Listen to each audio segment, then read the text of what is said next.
I would say that I think what everyone's thinking, okay, there's probably three main types. So you either are doing it alone, or you are at a place where you're thinking about hiring a social media professional into the company, or you've thought about looking into some kind of firm to help you with your social media.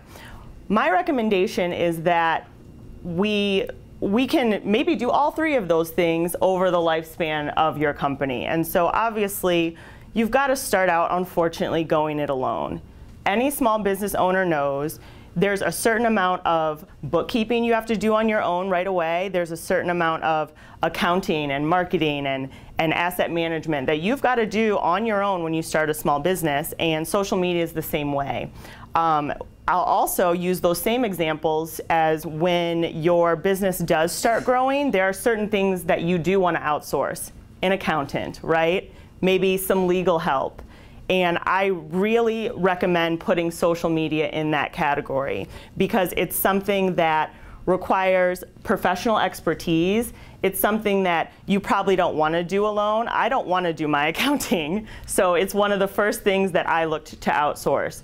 But I also internally with my business quickly hired people to help with internal social media as well, because I am running a business just like a lot of you out here today, and I don't have the time just like you don't. And I don't recommend that you sit down and try to go it all alone. Even though I know what to do, it's just sheer time.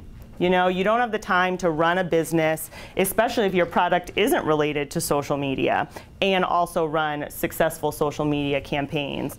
And then ultimately, we all want to get to the place where we're either owning or working at a firm that is large enough to hire a social media team. So be that 2 people, 3 people, or more, if you can get more than one person in with some social media expertise, they can work together and come up with a plan.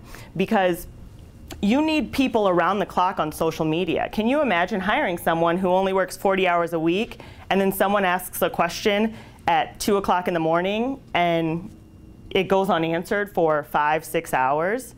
And I think if you're doing it, you might be up checking. If a firm's doing it, you can ask them to be up checking. But somebody who's just, you know, a 40-hour-a-week employee, you can't ask them, you know, you can only ask for so much overtime. So I think that going it alone first is something you have to do, and then you want to look into a firm, and then ultimately you want to build an internal social media team.